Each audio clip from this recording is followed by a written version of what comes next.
Welcome, my apprentices, to Magic Mountain. Would you like to learn more about this board? Absolutely, give me all of it. Thank you. I'm not Throughout the touching. board, Hands up. throughout the board, red and blue doors will block your path. Every 3 turns, the 2 colors will swap which ones are open or closed. The rare purple doors are open by default, but they will close for 3 turns when someone passes through them. You have a spell book in your hotbar. Put it in your offhand to cast spells before rolling your dice. You mean Each spell hand. costs mana. You recover mana every time you touch a space, and your max mana increases every turn. You can buy new spells at these shops. Yeah. You'll also collect purple magic coins across the board. Bring them to the Council of Wizards to upgrade your spells. There's one. Don't blast each other with spells too hard now. It's just a game. There we There's a go. lot you gotta fix with it. Thank you You very gotta much. call them walls, not doors. Sure, whatever. What's up, guys? I'm the TheNerdyGinger. Welcome to the board spotlight for Magic Mountain, one designed by the lovely Jonic HD here. This is a board that has gone through a lot of different changes. I think originally it was something like Luigi's Factory. Jonic, do you want to kind of talk about... Exactly. My initial idea was to kind of make a remake of Luigi's Engine Room from Mario Party 1. Yeah. But I didn't just want to copy that board one by one. I wanted to add something new to it. So I started building on it, but I didn't really get any ideas on what to add that would fit the theme for the board. So one day I just thought, screw it, let's make something new. I sat down for, 2 hours, watched Harry Potter, and then I came up with the idea for this board. Nice. Yeah, and that's pretty much where this idea came from. Yeah, I'd like to we interject too that initially this board did not have a spell system. That was something that I kind of pitched to Jonic. Originally, I pitched it to John for Old Complex because that board references magic spells and That's the stuff, next but has one. nothing related to that. So I then pitched it to Jonic, and he liked the idea. So that's how we got them that mechanic in here. And it is pretty darn sweet, I would say. Like that makes this really It adds fun a lot to play. of replayability. That's one of the things Yeah. we kind of ended up focusing on with some of these newer boards is kind of providing experiences for longer turn count games and also replayability. Because some of the boards like Grand Canal, you can play it a couple of times and it doesn't change. It gets kind of boring. But then we Whereas have something stuff like this, you yeah. can change out your spells, upgrade them, and all sorts of fun stuff. And do it a little bit differently every single time. I mean, that applies to like every Mario Party, but for these ones, especially with all of these custom mechanics, how about we try to get into these custom mechanics? I think we basically Before want we do that, yeah. TP to me, and you can see the secret zone that we locked up. Whoa. There used to It's be so a whole dark. other path down here. Well, yeah, it was supposed to be inside the mountain, but this added a lot of extra spaces to the board, wow. so we kind Yeah. of sealed it off. Jeez, it's all dark in here, but we have like I didn't know we had an end crystal underneath here. This has all been sealed away, but it's kind of cool, I guess, for lore if you think about it or whatever. I think first, actually, before we go into the spells, I got to do some of the basic stuff. First off, I'll display the space lineup. It is a pretty darn big board. It's, in fact, 3 spaces bigger than Diabolic Warfare, which is already one of the biggest boards in this game. Next up, I'm just going to show off all the star spaces. So we got this one towards the center. I'm assuming that we've got 8 star spaces, just because that's what we have for most of these boards. I We'll see. don't know, to be honest. Function, items, not tweet. It's called a twister. So we got another one just beyond this, beyond one of those doors over there. Got this one all the way over to the far right. Another one by the Council of Wizards that we'll get into. Another one just up the left side of the mountain beyond an equipment shop. One at the very top towards the center of the board. And I think we're already repeating, actually. Not as many star spaces on this board as I would have thought, so interesting. Just keep that in mind when you are trying to predict where the next star space will go. So we're going to start getting into all of the spells. We start with 3 different spells. Just keep buying. You start with the spell of Traversal, which gives you like a couple spaces. You start with the spell of money Still or whatever not it's enough. called, which gives you a couple of coins. And you start with the spell of the wall switch spell, which changes the walls. And then throughout the board, you'll be able to see that there's these shops as he goes ahead and buys all the shops, or buys all the spells for demonstration purposes. I think there's 4 of these shops on the board. We got that one They're towards kind of out the of end the of the way board. too, so Yeah. you kind of have to actively seek them out in order to upgrade your spells. There's this one that's mostly on. This one's like as close to the main path as you can get. This one, as well as this one up here. Because the problem with the one that Jonik is at is that more often than not, you're going to take the path with the Council of Wizards and not the spell upgrade shop. So you almost never going to get this one. I think we kind of just all need to buy all the spells so that we can just demonstrate them. So I think we'll just have you end your turn. We displayed in chat like basically how much they all cost to start off. So they will cost a pretty penny. And they're permanent though. Once you unlock it, you have it for the rest of the game. You can't lose it. Now that we've bought all the spells and we've actually made it another turn, so you can actually see that our maximum mana has actually increased by 1. It increases by 1 every single turn.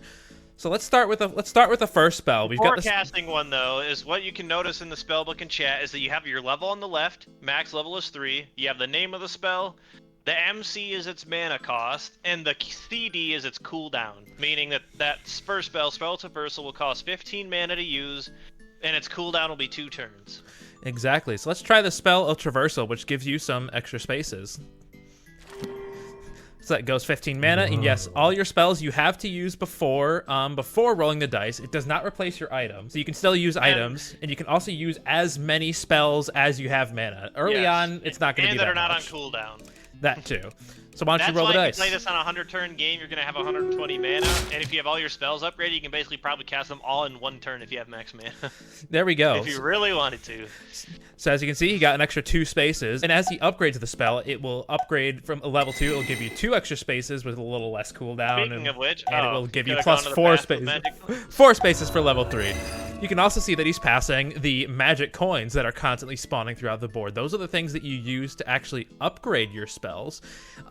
I believe there's supposed to be 6 of these magic coins on the board. They can spawn on basically like 75 of the 109 spaces. I can't remember why they can't spawn on every single space. I feel like there might have been a reason for it initially, but I feel like they don't spawn on any of the star spaces. They don't spawn on any of the shops or anything like that, or events. Maybe it's just the red and blue spaces. I don't know. I'd have to actually count it out relatively. But basically every single time you pass one, a new one will spawn, and it's not going to repeat for quite some time because of the way that Spencer designed this, where it's essentially a queue, where it basically sticks all of 75 possible locations into a queue or like a line, and then pops each one off the queue every single time one spawns. I'm pretty sure if you want to view that queue, you do data, get storage, magic mountain. Yes. Yeah. I think. Basically, each of those numbers corresponds to a coin, and then inside one of the functions, it just checks what value it is, and then spawns it at the corresponding coordinates. Indeed. And this will actually be used to upgrade the spells, which I guess we could try explaining now, just as we're on that topic. Spencer, do you just want to go grab a couple of coins, and then we can show off the upgrades? Well, first I gotta show off the spell of greed, which gives me money. That's 20 mana. Money. That just gives you an extra 2 coins. But it has a cooldown of 3, so now I gotta wait a while. And then if you were to upgrade that, at level 2, it would give you plus 4 coins, and at level 3, it would give you plus 6 coins. And almost every... And at level 3, I'm pretty sure has a cooldown of 1, so you can literally use it every turn. Indeed. Though it will still cost a decent amount of mana, and I'll be displaying like their mana costs on screen as well. Why don't you show it off? Would you like to spend your magic coins on anything? So you get 3 options. You can buy a random 15 coin or higher item, so things like a golden dash apple, golden pipe, I think lightning rods, so stuff like that. Yeah, the full list is Alley Thief, Dueling Axe, Enderman, Golden Dash Mushroom, Lightning Rod, Triple Berries, and Golden Pearl. So I'll just do that now. I click it gives me a prompt. We got Dumbledore. Would you like to spend 1 magic coin? Sure. Dumbledore. And it gives me my item. The worst one. So then the next one is the really big one, is where you can upgrade your spell, and it's 1 to 2 magic coins. The reason it's that way is that if you have a level 1 spell and you're upgrading it, it costs 1 magic coin for any spell. And if you're upgrading a level 2 spell to a level 3 spell, it requires 2 coins for any spell. So if I click on this, you get this whole kind of mess of text here. But all you need to know is that right now these are all level 1, so it only costs 1 magic coin to upgrade it. And when you upgrade a spell, typically, it doesn't say it here, but what it does is it will reduce its mana cost and its cooldown. And in some cases, it'll even make the effect better. So like Spell Traversal will make me move more spaces when I use it next time. And I actually didn't know about the third option, which now you don't have enough coins to actually do. Now it's gone because I don't have it. I actually did not know that for 5 coins you could get a star for that. Yep, so we added that option because obviously once you upgrade all your spells, you're probably not going to want to waste coins on just random items. So you can use them on stars instead. They're really expensive, but hey, it gives you an extra star for free, literally for free. So, Dr. Strangely. Would you care to give me 5 coins for an extra star? Yes. Wait, what was the last guy? It was like it was probably gone. Oh, I don't have it magic. Here we go. I got another one. This is very important. This is very important. So we have Dumbledore. You need to teleport me back. Dr. Strangely. We should have spelled it like I think it's Dumbledore. Gandalf or something. Yeah, Gandalf. Gandalf. Perfect. So actually now is actually the perfect time to go over this wall switch spell. So like as you noticed that there's like a little blue line here, and one of the spells in the spell book is the wall switch spell, which allows you to swap these barriers between the red and blue. These red and blue doors or barriers or whatever we're supposed to call them are all throughout the board, and they're kind of constant. Like they block off a good majority of the junctions throughout here, and they swap on their own every 3 turns. So you'll have to keep that in mind when traveling this giant board, is that you can constantly get blocked in general. But or you can land on an event to swap it right away, or you can use one of the spell you just used to swap it right away. Yeah, and this is one of the spells that doesn't actually increase. It basically just decreases mana cost and cooldown when it levels up, because there isn't much we can really do to enhance it beyond that. I don't know if it does this, but one of my ideas for it was I thought about at level 3 making it also reset purple walls, but I don't know if it actually does that or not. I don't know if I implemented that. I don't think it does. And also I got out of adventure mode at a bad time, so now I can't end my turn. Definitely use that wall switch spell to open up your own paths, or actually use it to screw other people over and prevent them from getting to places like one of the stars. Especially early game, because you're only going to have enough mana to basically cast one spell every turn or so. So you might have to force them to waste their spell cast on a wall switch instead of something that might benefit them more. Speaking of which, we're going to be running out of mana. Jonik, are you able to use the next spell, the lovely Teleportation Spell, aka the pipe from Mario Party Jamboree? No, because I don't have a spell book. Cool. Did I fuck something up? How do you not have a spell book? Now, Jonik, can you use the pipe from Mario Party Jamboree? They stole our idea. Absolutely. Confirmed. The Teleportation Spell. Oh, I can't. You don't have enough mana. Scoreboard players set your magic mountain. a mana 1 million. Yay, I broke it. This isn't how it's supposed to be. Yeah, it teleports him to a random space. I love that. And guess what? He has enough mana, so he can do it again if he wants to. If you got enough mana, you're like, fuck this space. I forgot about that. And that has a lengthy cooldown, too. Like at level 3, I think it's 3 turns, so even then, like, it still is pretty lengthy.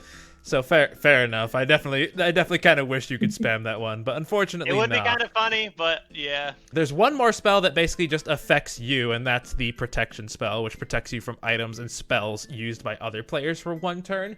I don't know that we really need to demonstrate that one, because... So basically how it works is that, for instance, if I have the Protection Spell on me, and someone was to use the claw, I wouldn't show up in the claw list, even if I had items. So you just don't get the option to select me. And at the end of my next turn is when it'll end, unless I am able to cast it again, which I don't think you can infinitely cast it. Yeah, and it would be the same for other items like the lightning rod or the claw, boo or something like that. Lightning. Well, yeah, lightning rod should work.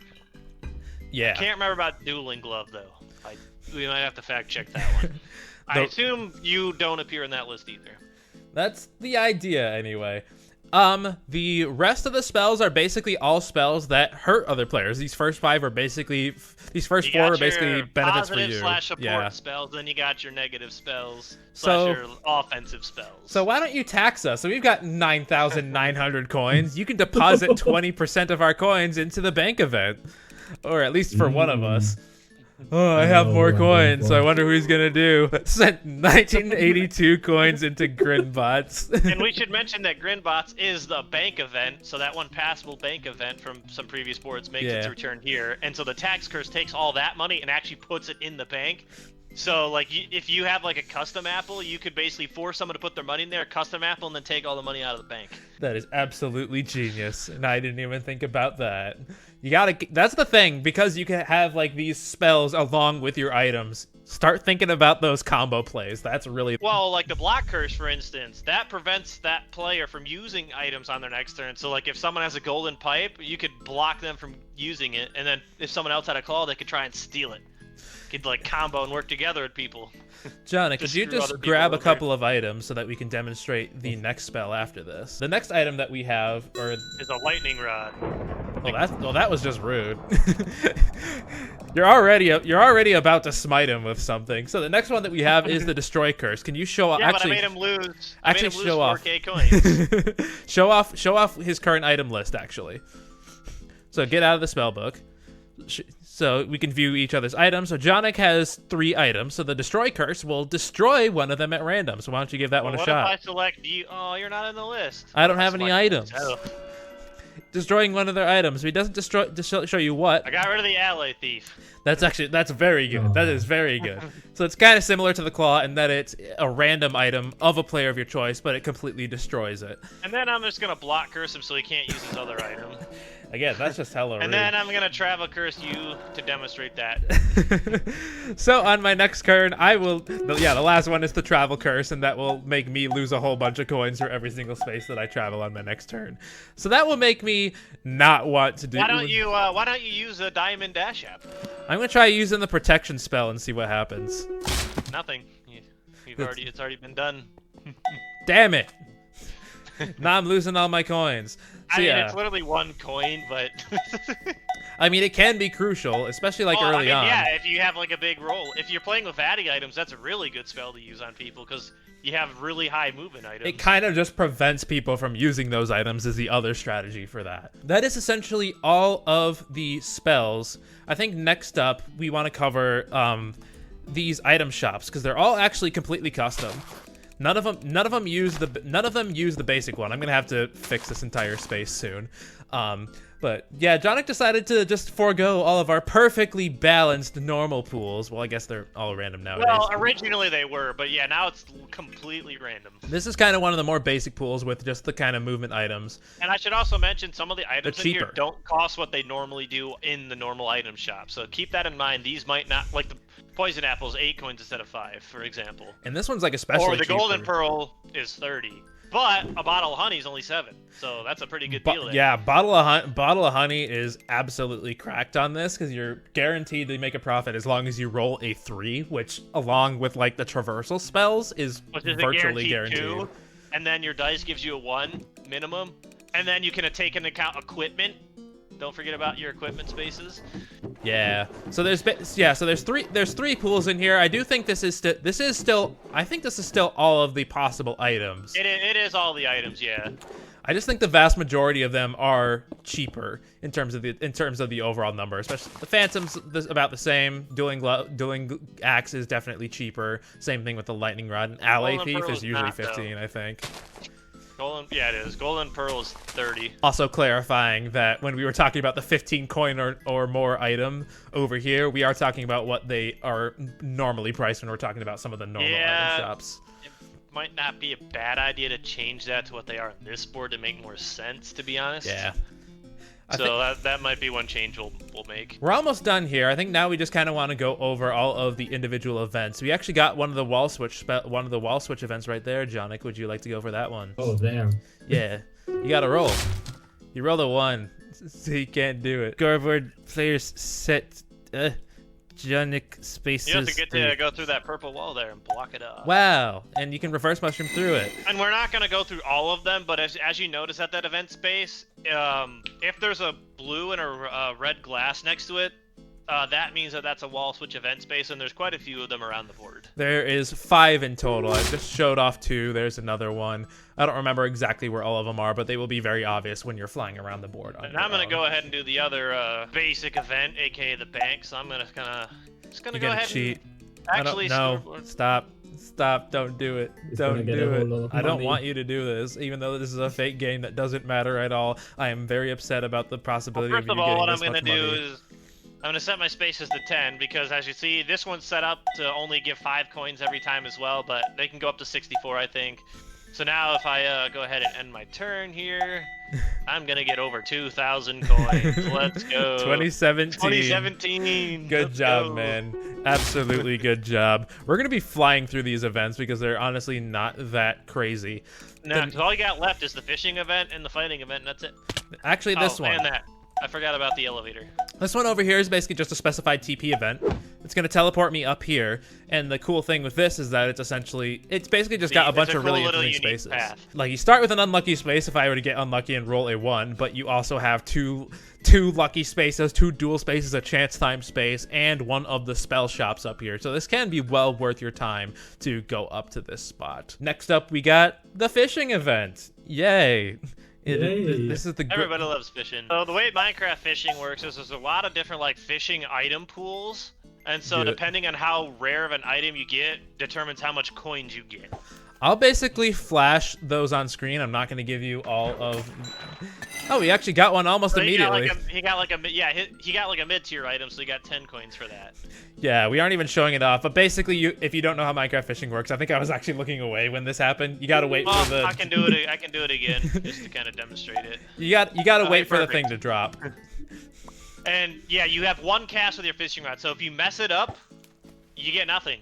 Or if you drop your fishing rod, you get nothing. So basically, you have the chance for like the different tiers of items to get a 0, 10, 20, 30, or 40 coins. And it's basically a thing on the wiki. Just go to like the fandom wiki /fishing, and you'll find out what the odds for each individual item are. We have the combat event. This is the last one, and we're actually, as we're recording this, fun fact, 15 minutes away from the Corrupted Void stream. Yeah, so there you go. And I got a nice sore throat today, so this is gonna be great. Of just 3-4 hours of recording. Merlin's beard, somebody help me! Monsters have invaded my sanctum. We got ourselves a basic mob fight event, but knowing me, you should demonstrate nothing. I probably will lose organically. I like that they have glass. What the fuck? Oh, I'm fucked. I can never beat one of these. Oh, they don't have totems of undying. Holy Merlin's beard. Loki's like my sanctum is lost to the monsters. You lost nothing. Fantastic. I didn't even have to be good at this event. Let's take a look. The good news is, though, you can actually lose all your items or coins or spaces. So yeah, we can see that these are evokers, and these are the equipments that they have, including a protection chestplate. Possible rewards are basically just items. We got items, custom apple, dueling axe, bottle of honey, triple berries, +3 spaces or +10 coins. And the possible punishments is nothing, losing all of your items, losing 3 spaces, or losing 5 coins. These are all equal, so we have like 25% chance for each of these. And I don't know what a 6th is, like 16%, I think, is the math. I don't know my math. That's fine. But yeah, if you were to actually kill it and be good at Minecraft like me, you would actually get something semi-decent out of it. And that's basically it for Magic Mountain. Yeah, the events themselves are pretty basic, but the key thing to mastering this board is mastering the spells and combining them with everything. Didn't mention it either, but the star seller on this board is Sauron. Or Sauron. Gotta roll the dice first. Roll the dice. There we go, Sauron. Sauron. I may raise my armies to conquer this land. I'll give you the worthless star in your return. I never actually read those. Well, thank you very much for designing this amazing board, Spencer and Jonik HD. We will see you guys in the next episode where we'll be taking on Old Complex, where the idea for this originally came from. See you next time. The spells, anyway.